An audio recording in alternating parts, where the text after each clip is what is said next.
There she stood, smiling softly into the camera, hand on belly swaying gently to a beat only she could hear. The viral pregnancy dance was supposed to be a sweet moment, playful, vulnerable, empowering, but it became something else entirely. Days later, Meghan Markle defended the video with a pointed message about toxic masculinity, claiming that criticism of her dancing was proof of a patriarchal culture that shamed women for expressing joy. It was a bold statement, one that might have landed in another era, but not now, not after everything. Because this time, even her most loyal defenders stayed silent. The backlash wasn't just from tabloids. It came from feminists, journalists, Netflix execs, the same voices that once praised her for breaking boundaries. Now whisper, has she lost the plot? In defending herself, Meghan lit a match, and behind her, Netflix started to burn. So, how did we get here? And what does this moment mean for her brand, for her marriage,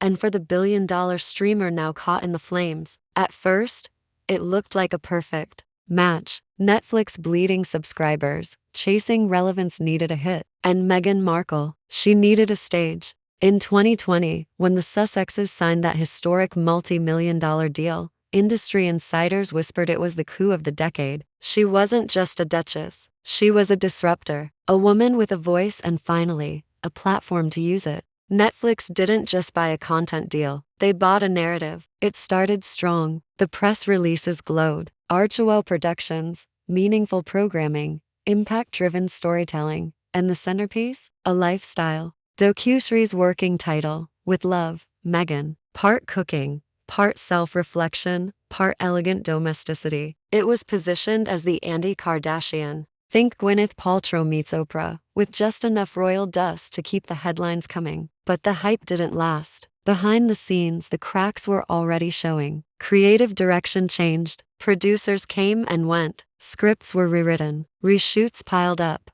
By the time the first season hit Netflix, soft launched, almost sheepishly something felt off. Viewers didn't see a modern icon. They saw a woman obsessed with her image. Critics called it curated to death. Test audiences labeled it cringe. And online, the clips were memed into oblivion. One viewer tweeted, "It's like she's playing herself in a parody and still missing the mark." The very thing that once made Meghan marketable, her control over her story, had become the liability. Because somewhere along the way, control turned into curation. Curation into defensiveness. Defensiveness into distrust. Meghan doubled down. More interviews, more speeches. At tech summits, fashion events, podcasts, she spun every critique into empowerment. But the world wasn't buying it like they used to. The culture had shifted. Empowerment fatigue was setting in. Audiences, tired of watching wealthy celebrities preach self-love from manicured mansions, were looking for something else. Something messier, more real. And ironically, the more Meghan tried to present her truth, the less authentic she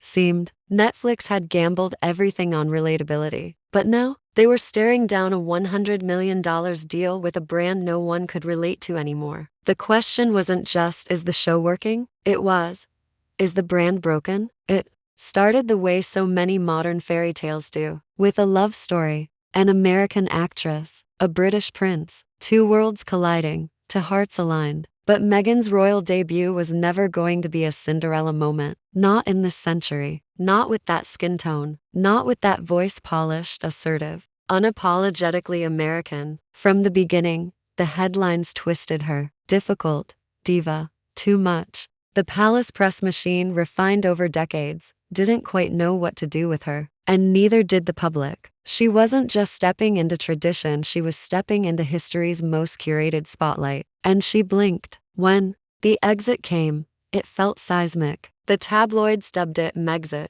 but Meghan spun it as liberation, not a retreat, a rebirth. From royal cast-off to global icon, she flipped the narrative in record time. Her Oprah interview? A cultural earthquake. Allegations of racism, isolation, suicidal thoughts. The world leaned in. It wasn't just tea, it was a reckoning. For a while, she and Harry could do no wrong. They had found the perfect formula. Pain plus platform equals power. Spotify came next, then Netflix, then a TED Talk, a Vogue feature, a carefully curated podcast. Every move was part of the arc, from silenced duchess to empowered storyteller. from victim to victor. And it worked. At first, Harry and Meghan, their Netflix docuseries, shattered viewership records. The visuals were stunning, the narrative clear. Two people chased out of the institution, seeking peace, speaking truth. Audiences cried, cheered, defended them. But something shifted. Slowly, quietly. The second viewing didn't hit the same. Questions bubbled up.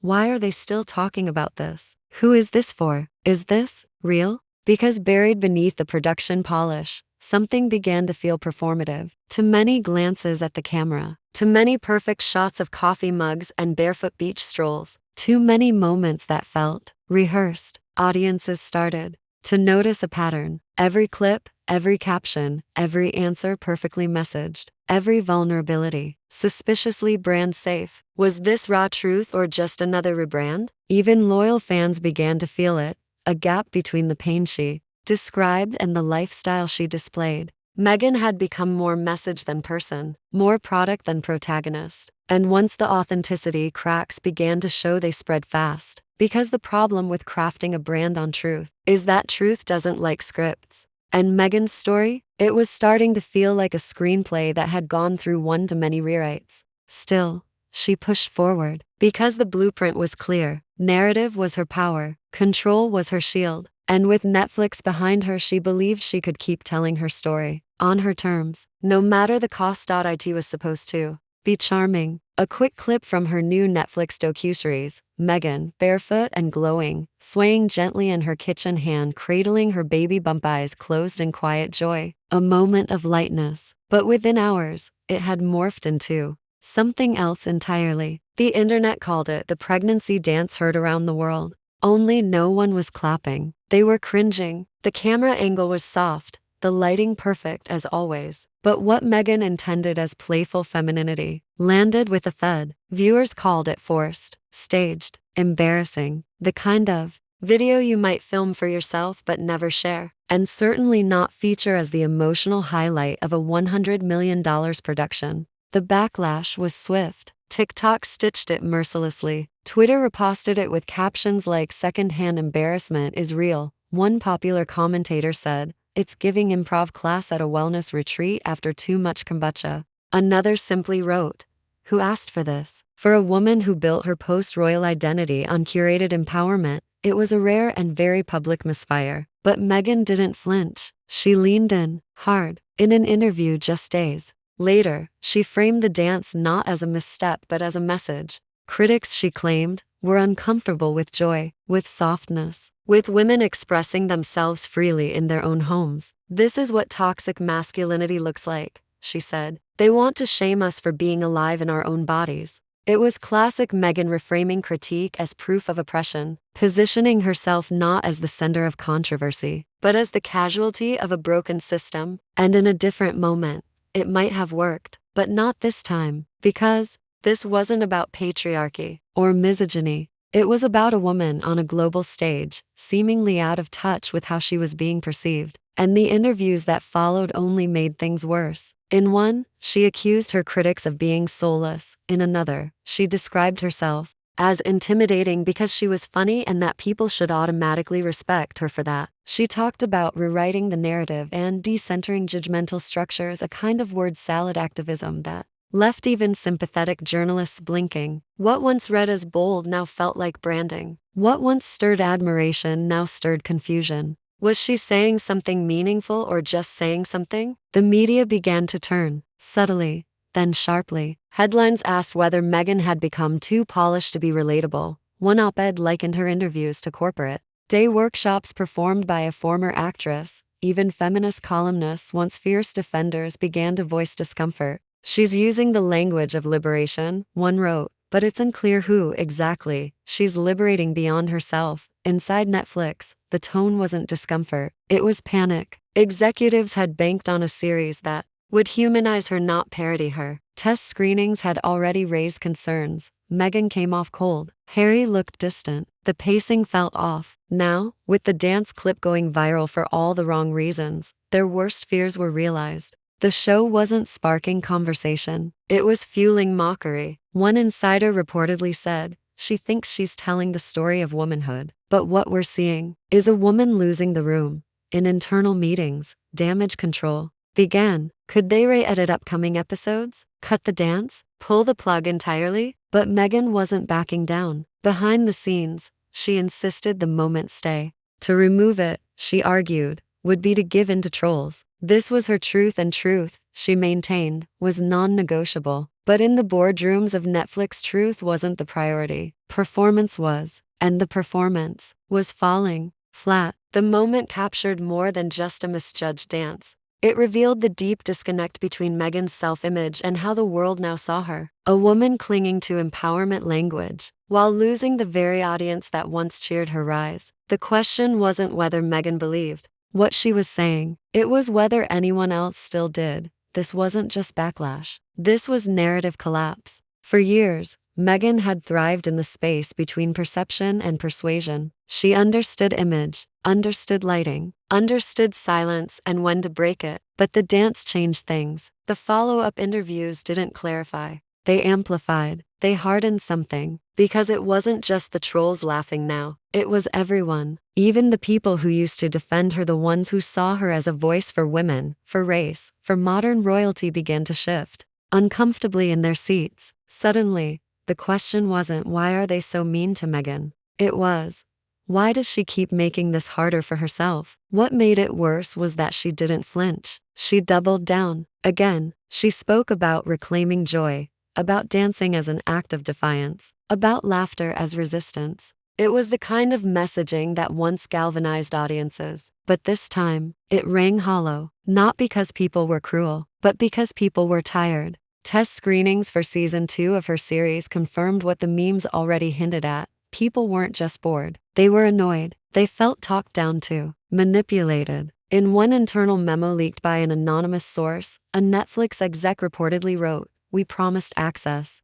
We delivered performance. Behind closed doors, the production was in chaos. Budgets ballooned. Timelines slipped. Creative leads came and went. Writers whispered about scenes being recut multiple times, not for clarity, but for tone. There was tension in every room." Meghan, sources said, wanted more control, more voiceover, more narration to guide the audience's empathy. Netflix, on the other hand, wanted less. Less preachiness, less packaging, less her. It was the worst possible moment for internal rupture. The platform was already under fire for cutting acclaimed shows and tightening budgets. And now, one of their most expensive talents was becoming a risk. Not for what she revealed, but for how she was received. In meetings, execs asked the question no one wanted to voice in public.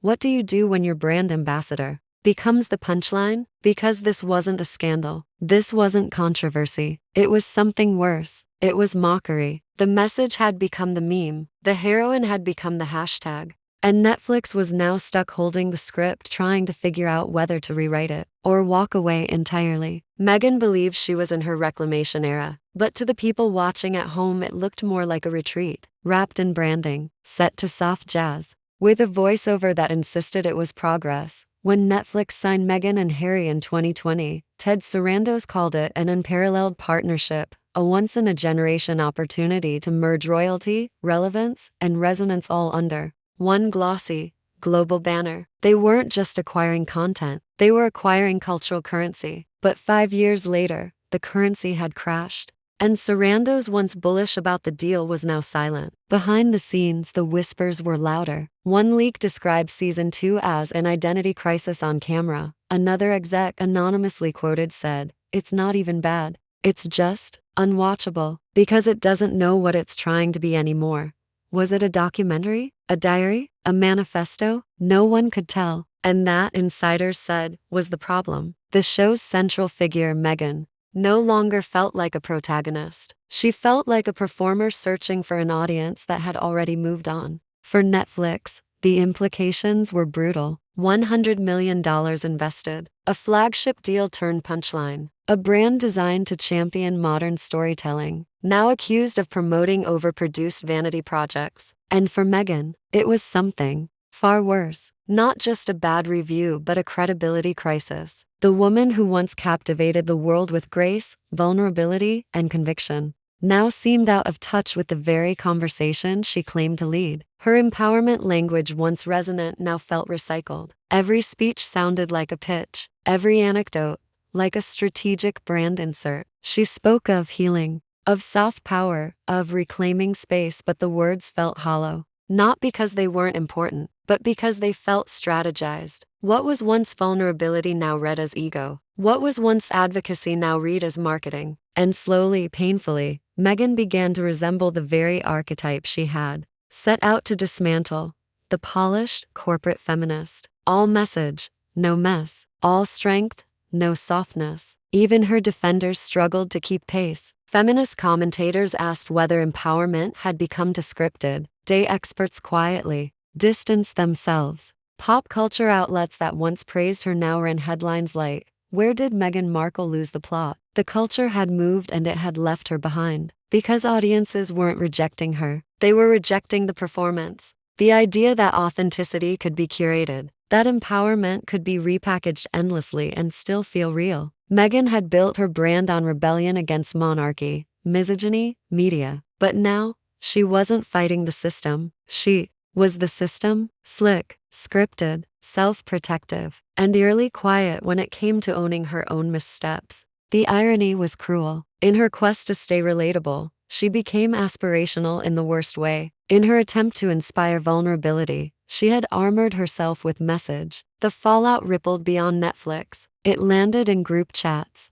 on op-ed pages, in TikTok commentary. People weren't just tired of Meghan. They were tired of the idea of Meghan the brand version. The one always reclaiming, reframing, relaunching. The one allergic to a moment of unpolished silence. Netflix had miscalculated the cultural mood. They thought they were investing in a revolution. What they got was a rerun. The final irony. The very platform that gave Meghan her voice now couldn't figure out how to silence the laughter. Because somewhere between empowerment and ego, performance and purpose, the story had stopped feeling like a story and started feeling like a sales pitch.